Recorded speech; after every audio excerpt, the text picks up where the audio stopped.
রাতের অন্ধকারে পরপর দোকানে আগুন। নিউ আলিপুরদুয়ার স্টেশন সংলগ্ন এলাকায় আগুনে ভস্মীভূত অন্তত 3টি দোকান। দমকলের 2টি ইঞ্জিনের তৎপরতায় বেশ খানিকক্ষণ পরে নিয়ন্ত্রণে আসে সেই আগুন। স্থানীয় সূত্রে খবর, শুক্রবার রাত 11টা নাগাদ একটি খাবারের হোটেলে প্রথমে আগুন লাগে। একে একে পাশে থাকা মাংসের দোকান, সেলুন ও আরও একটি হোটেলে ছড়ায়। 2টি গ্যাস সিলিন্ডার ফেটে আরও বড় মাপের হয় সেই আগুন। কম বেশি মিলিয়ে ক্ষতির পরিমাণ প্রায় কয়েক লক্ষ টাকা। যদিও কিভাবে এই আগুন লাগলো তা এখনো জানা যায়নি।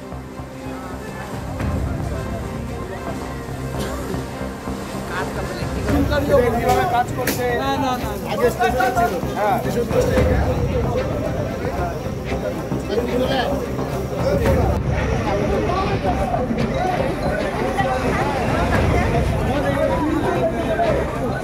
গতকাল উত্তর 24 পরগনার হারোয়ার খড়িশাদি গ্রাম থেকে অনুপ্রবেশকারী মা, বাবা এবং ছেলেকে গ্রেফতার করল পুলিশ। পুলিশ সূত্রে খবর, জিজ্ঞাসাবাদে জানা গেছে তারা 3জনই হচ্ছেন বাংলাদেশের নাগরিক। বাড়ি যশোরের নেহালপুরে। 7 বছর আগে অবৈধভাবে এদেশে এসেছিলেন। হারোয়ার বিভিন্ন ইটভাটায় কাজ করতেন। এসআইআর আবহে বাংলাদেশে ফেরার চেষ্টা করার সময় ধরা পড়ে 3জন।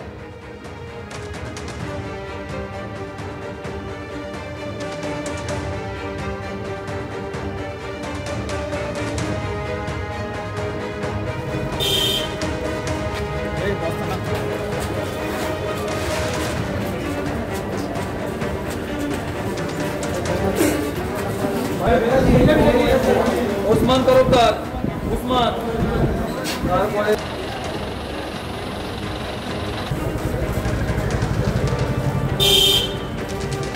এই বস্তাটা। রাজ্য জুড়ে এসআইআর এর কাজ চলছে। অন্যদিকে যেমনটা জানা যাচ্ছে, খুব শিগগিরই ঠিকানা বদলাচ্ছে মুখ্য নির্বাচনী আধিকারিকের দফতর, যা স্থানান্তরিত হতে চলেছে বিবাদীবাগের শিপিং কর্পোরেশনের বিল্ডিংয়ে। নির্বাচন কমিশনের তরফে জানানো হয়, সাম্প্রতিক ঘটনায় সিইও দফতরের নিরাপত্তা যেভাবে বিঘ্নিত হয়েছে, তারপর পর্যাপ্ত নিরাপত্তাযুক্ত এলাকায় অফিস স্থানান্তরিত করতে হবে।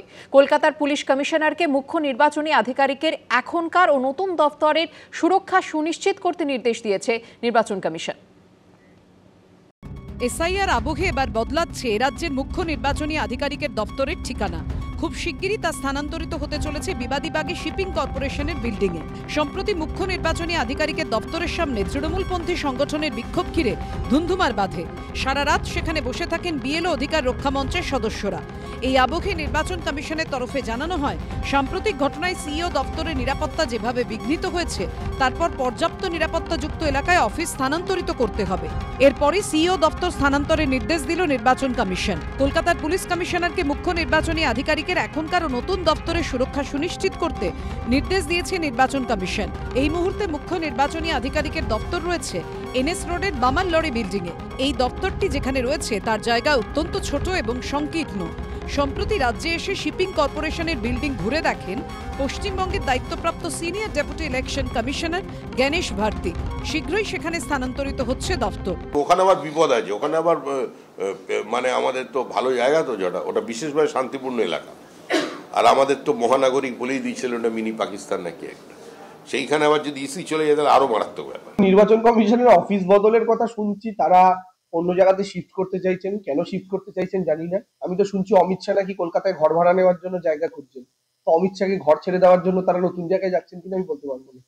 পাশাপাশি রাজ্য পুলিশের ডিজি এবং কলকাতা পুলিশ কমিশনারকে চিঠি পাঠিয়ে নির্বাচন কমিশন নির্দেশ দিয়েছে, বিএলওরা যাতে রাজনৈতিক কর্মীদের হুমকি বা চাপের মুখে না পড়েন তা সুনিশ্চিত করতে হবে। এদিকে বিএলও অধিকার রক্ষা কমিটির ব্যানারে মিছিল, বিক্ষোভ, অবস্থানের পর থেকে নিরাপত্তার নামে সিইও দফতরে সাংবাদিকদের প্রবেশে পুরোপুরি নিয়ন্ত্রণ শুরু হয়েছে। বর্তমানে দিনের একটি নির্দিষ্ট সময়ে ক্যামেরা ছাড়া সাংবাদিকদের সিইও দপ্তরে প্রবেশের অনুমতি রয়েছে, তাও প্রবল কড়াকড়িতে। যেখানে এনুমারেশন ফর্ম ফিলআপ থেকে এসআইআর এর প্রতিটি তথ্য সাধারণ মানুষের কাছে পৌঁছে দিয়ে আদতে নির্বাচন কমিশনেরই কাজে সাহায্য করছিল সংবাদ মাধ্যম, সেখানে হঠাৎ করে তাদেরই কেন মুখ্য নির্বাচনী আধিকারিকের অফিসে প্রবেশ পুরোপুরি নিয়ন্ত্রণ করার সিদ্ধান্ত নেওয়া হলো? কে এই সিদ্ধান্ত নিলেন তা নিয়ে প্রশ্ন উঠছে। এ নিয়ে সিইও অফিস ও পুলিশ পরস্পরের দিকে দায় ঠেলেছে। সিইও অফিস সূত্রে দাবি করা হয়েছে, সংবাদ মাধ্যমকে ভেতরে প্রবেশ না করতে দেওয়ার সিদ্ধান্ত পুলিশ নিয়েছে। আবার পুলিশ সূত্রে দাবি করা হচ্ছে, সিইও দপ্তরে সাংবাদিকদের প্রবেশে নিষেধাজ্ঞার বিষয়টি কমিশনের এখতিয়ারের মধ্যে পড়ে। এখানে তাদের কিছু করার নেই। তারা বিএলওদের নাম করে সিইও অফিসে গিয়ে এমন কাণ্ড কারখানাটা করেছে, করে তৃণমূলের এই অসভ্যতার মধ্য দিয়ে সিইও অফিসকে সুযোগ করে দিয়েছে গণতন্ত্রের কণ্ঠরোধ করার। আমাদের মুখ্যমন্ত্রী মমতা বন্দ্যোপাধ্যায় তো সংবিধান মানেন না। চতুর্থ স্তম্ভের কণ্ঠরোধ করা সেটা আপনাদের দিয়ে করা হলো, যাতে বাংলার মানুষকে আরো সুন্দরভাবে কনফিউজ করা যায়, সত্যি ঘটনাগুলো বাংলার মানুষ না জানে।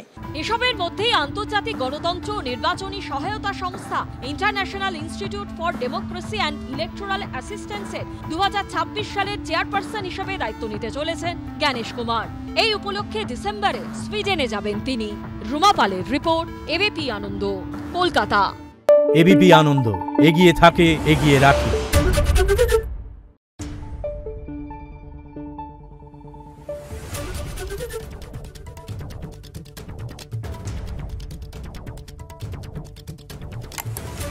Thank you.